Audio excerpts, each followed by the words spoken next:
justice campaigner and a historian. In the 1960s, the people of Mapoon were forcibly moved off their land by the then Queensland government. And in 1974, Barbara Miller was involved in helping them move back onto their traditional land. Now, this ruffled feathers in the government and even saw Barbara Miller placed under house arrest. These days, she spends a lot of time travelling the world with her Indigenous husband, Norman Miller, working with the Centre for International Reconciliation and Peace, which they co-founded back in 1998. Barbara has now written her story in a memoir called White Woman, Black Heart. She's here to tell us a little bit more about it. Good afternoon, Barbara Miller. Great to be here, Adam. Thanks for inviting me. What an interesting title for your book. Tell us more about it. Well, I think so. I had planned to just call it Journey Home to Old Mapoon, and the reason for that is because my mother, as I was growing up, always used to say to me, the stork dropped you in the wrong place. And because my point of view was quite different from the rest of the family, and helping the Mapoon people move back to their land meant that I found my home by being part of an Aboriginal family. And so I thought that was an amazing theme. And you mentioned the Aboriginal elder Burnham Burnham saying that I was a white woman with a black heart. And so that became part of the title as well. Remind the listeners that maybe don't remember back to the 60s or they weren't even around then. Tell us what actually happened at Mapoon in 1963. Basically, the Queensland government wanted to allow Comalco to mine at Mapoon, and so the Aboriginal people there were basically in the way, and they tried to close down the Presbyterian mission and move the people out.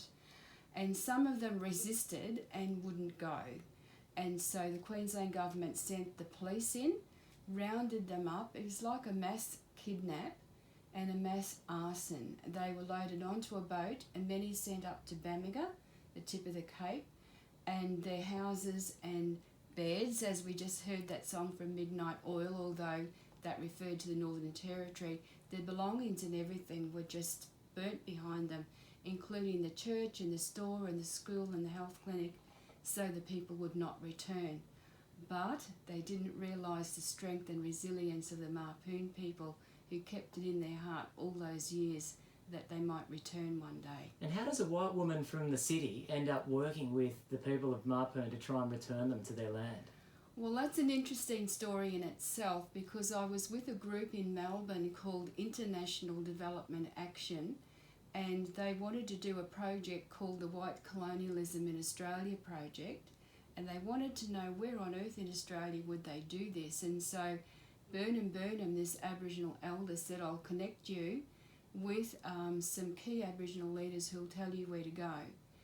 And so when we had that meeting with Charlie Perkins, Mick Miller and others in Canberra, they said the place to go is around the Weipa area.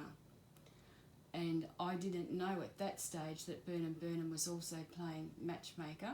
Found that out many years later. But when I came up here, the first place I went was Arakoon, and I met Jerry Hudson, and he said, I want to go back to Old Mapoon, the people want to go back. He was head stockman at Arakoon. He dropped everything, and he said, please help us to move back to Mapoon. So the project ended up being turned on its head to not being focused on Weipa but being focused on Mapoon. Jerry and his family packed all their belongings and moved back to Mapoon right then and there. What were the challenges that the people of Old Mapoon faced in returning home, Barbara Miller? Basically, the Queensland government did not want them to return, and so there was a huge amount of intimidation. Jerry was arrested for stealing a brumby.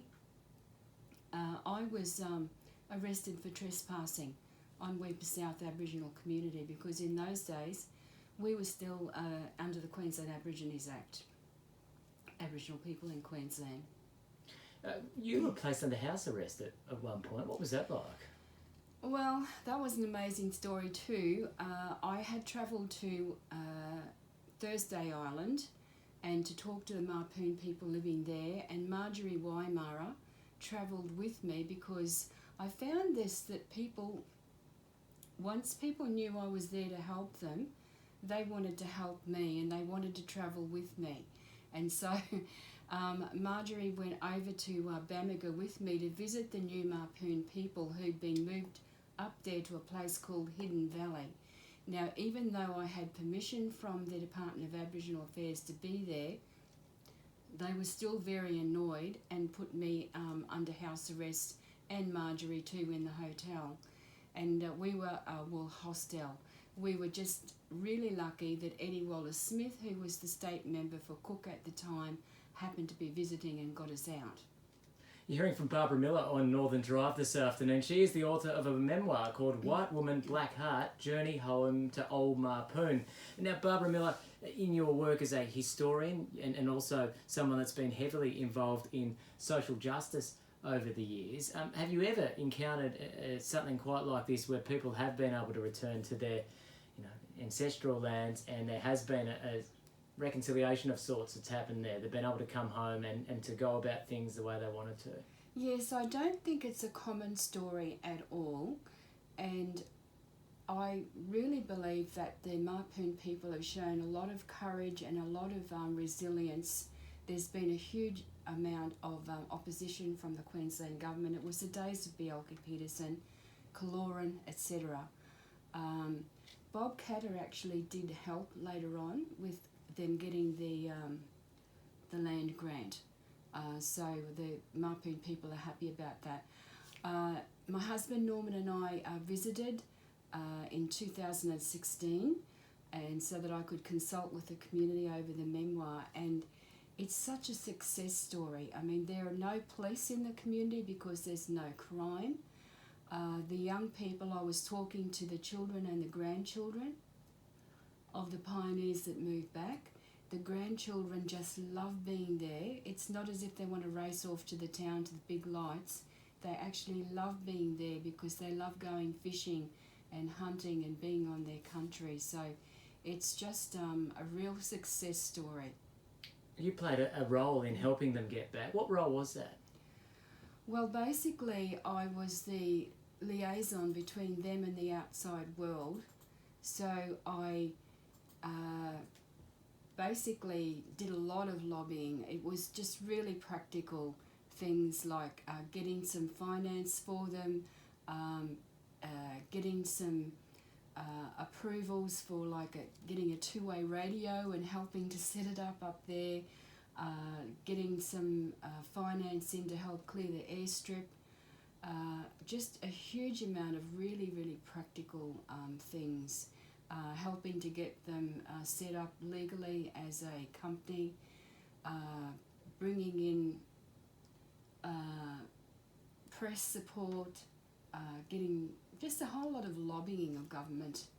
When you reflect back, having written your memoir on your role in this and just the significance of what occurred there, is this the most meaningful thing for you that you've done in your work as a social justice campaigner? I don't know that I'd make comparisons, but look, this is such a success story. I just put a huge amount of time. It consumed me for 2 years at that particular time when they moved back. It was so worthwhile. It's so good that to be able to have supported the people to move back to their own land, rebuild their community. Mapoon people say they've risen from the ashes, and they certainly have. Barbara Miller, thank you for sharing a little bit of what people can find in your memoir. Where will the book be? Can they buy it online? Or? They can buy it on Amazon, and you can also have a look at my website, barbara-miller-books.com. Thank you, Barbara Miller, for joining us this afternoon. Thank you, Adam. Barbara Miller with us on Northern Drive. Her book, White Woman, Black Heart, Journey Home to Old Mapoon, as you've heard, is now available on Amazon, and you can go to Barbara's website. The time, 11 minutes to 5 o'clock. We're going to be taking you to the Crystal Cascades